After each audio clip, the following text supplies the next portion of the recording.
Hello, everybody. This is Hope Love signing on. Thank you guys for being here, and I'm signing on to my iPad, like trying to get back into where this is. Okay. Don't forget, viewer discretion is advised. Don't forget to like and subscribe to our privacy settings so then you're not bullied for your guilty pleasure. I understand how it goes. Also guys, if we get to 100 subs, I will be doing something special. So put your comment, leave a suggestion in the comments down below with the code word that I had on my Hope Love show. And if you watch that too, you'll not only get the code word, but you'll also get to talk to me and you get to hear your shout outs and other people's shout outs, which is super awesome. Now, I'm going to just come back and read the next part because, okay. Here we go. Midnight Conversations, Chapter 18. Viewer discretion is advised. I'm going to say this again.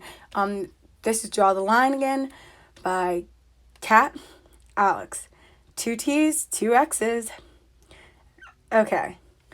Here's a little offer though. I've got to say, this and Chapter 24 were my favorite chapters in this story to write so far. So enjoy. Okay? And let's now get into this. It was 3 a.m. when Draco woke up. At first, he wasn't sure what woke him up until he looked over to see Harry thrashing around in his bed. Draco watched for a moment, trying to decide what to do. He suddenly noticed tears falling down Harry's cheeks as he rolled in his bed. Oh yeah, this is after the war. Okay, sorry. Yeah, I need to understand what's happening. Draco quickly got out of bed and rushed over to him, calling his name. When Harry didn't wake, he reached out and shook his shoulder gently. Oh my god, reached out and gently shook his shoulder. I'm sorry, this is the first one of today. Potter, wake up, Draco said. Harry! Harry suddenly woke with a gasp and sat very quietly, causing Draco to jump back. He was drenched in sweat. Harry stared around wide-eyed until his eyes landed on Draco and let out a sigh of relief. Are you okay? Draco said, coming closer to Harry. Yeah, just a bad dream. It's alright, you can go back to bed, Harry said, running his hand over his face. Here, stay here. I'll be right back, Draco said, with a tone that was surprisingly gentle. Harry watched as Draco went to the bathroom, and he heard the faucet turn on. Draco came back with a damp towel. May I? Draco held out the towel towards him. Oh, this is going to get interesting. I'm sorry. Harry simply shrugged, and Draco ran the towel over his forehead. Harry let out a breath of relief and closed his eyes at the feeling of the cool towel on his head.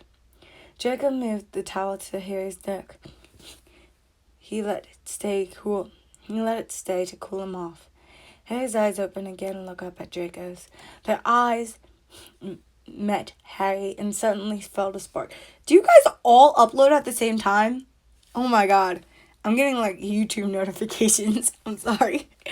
Their eyes met and Harry's felt a spark pass between them. Draco quickly looked away. Budge over, Draco said, already climbing into bed next to Harry. Harry moved over a bit. Draco leaned his head onto his shoulder. Harry's heart hammered in his chest. I get nightmares too, Draco mumbled after a moment of silence.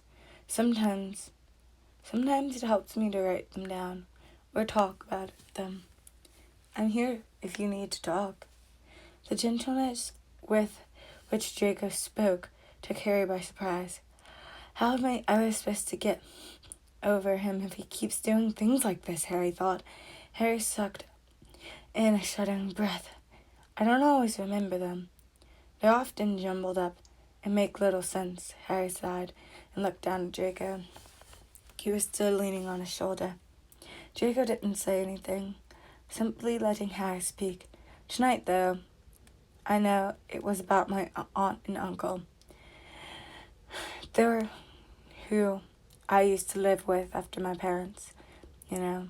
Harry stopped, and Jacob and Jacob realized he didn't know how to continue. What did they do? Jacob prompted. Oh. Harry struggled with knowing what to say. Ron and Hermione were the only ones he'd really ever confided in him about his life before Hogwarts. But he also knew that Draco was right. Talking about it might help. They didn't like me too much. They weren't fond of magic. My uncle hated the mention of magic, and my cousin followed his lead. Jacob stared up at him. He had a feeling he knew where this was going. They treated you poorly, didn't they? What did they specifically do? Draco felt worried, then added, You don't have to tell me if you don't want to. I don't mean to pry. It's all right. I don't blame you for wanting to help. He let out a sigh. It wasn't that bad. I'm sure other people have it worse. They really only made me do chores and cooking stuff. My cousin Dudley liked to push me around a bit. My uncle would really only lay hands on me when he was having a particularly bad day. Draco had felt it was much worse than he was letting on, and he suddenly felt very angry. Not bad? That's child abuse, Draco suddenly shouted, and then caught himself when Harry seemed to startle up his sudden outburst. He knew that Harry didn't need his rage right now. It wouldn't help him. So instead he took a breath and scooted a bit closer. Sorry, but I mean, you shouldn't need to compare your childhood was like to others.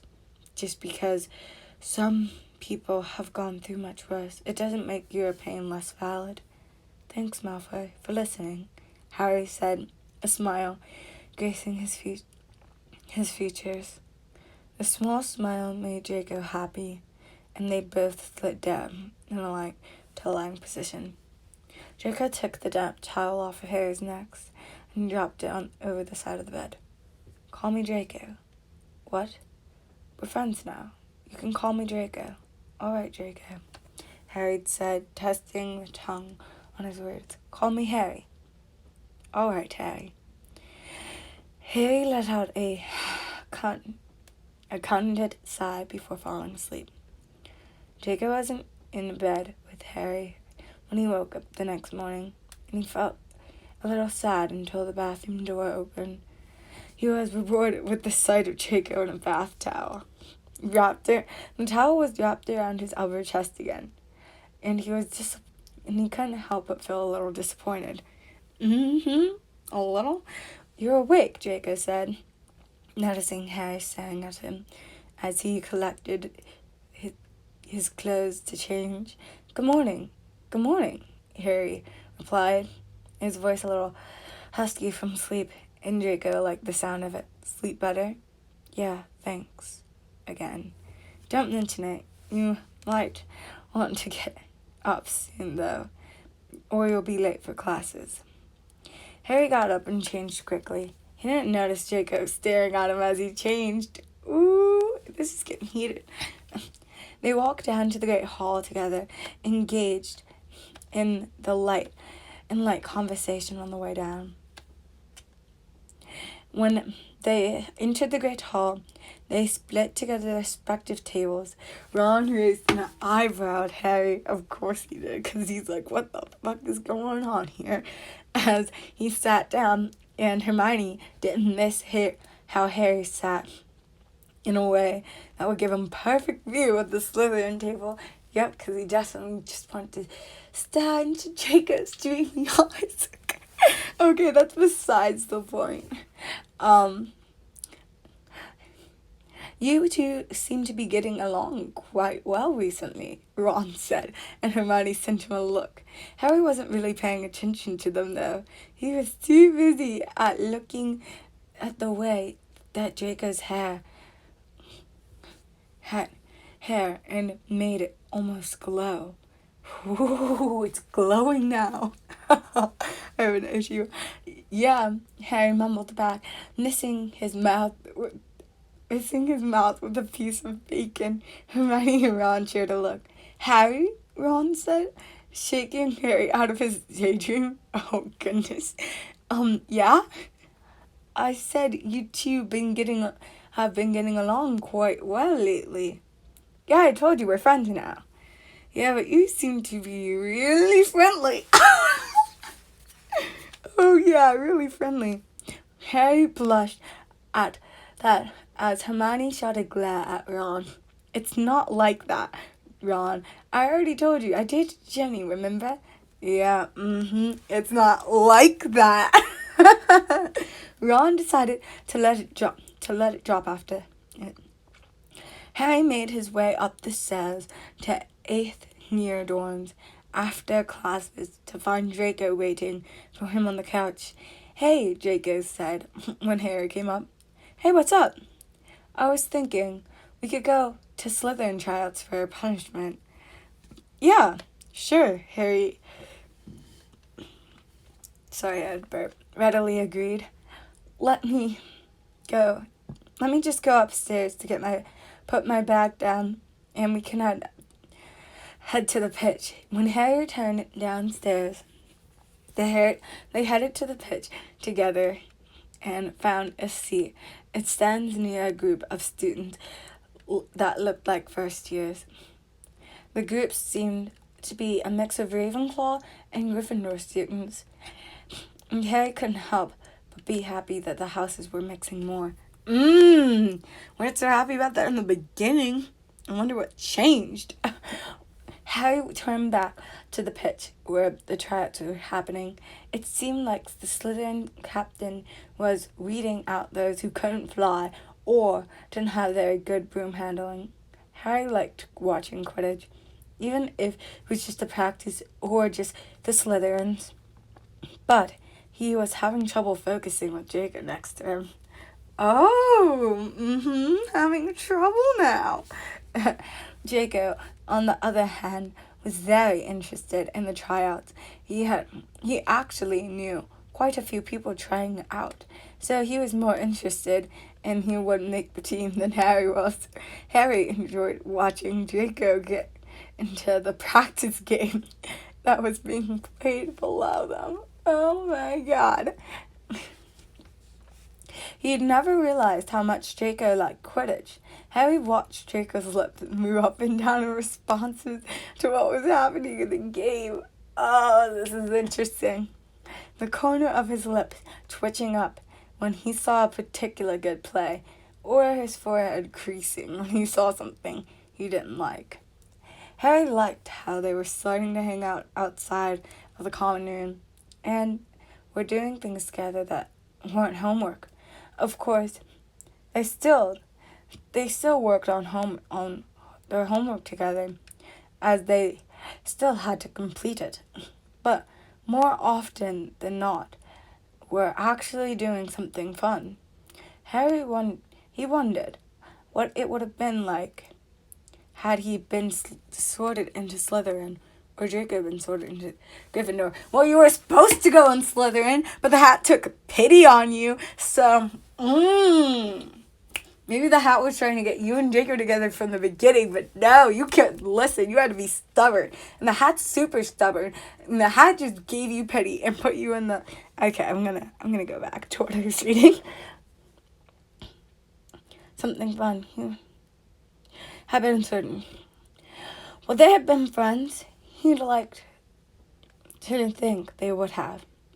Harry figured that at this point, even if Draco never liked him back, he'd be content if they just remained friends. You'd be content, alright? Okay, well, that's it for now, because these videos do get a little long when I read more than one chapter. I will be back in the next one. Oh my gosh, I just dropped my computer stand. This is Hope Love signing off, and I hope you guys have a great day.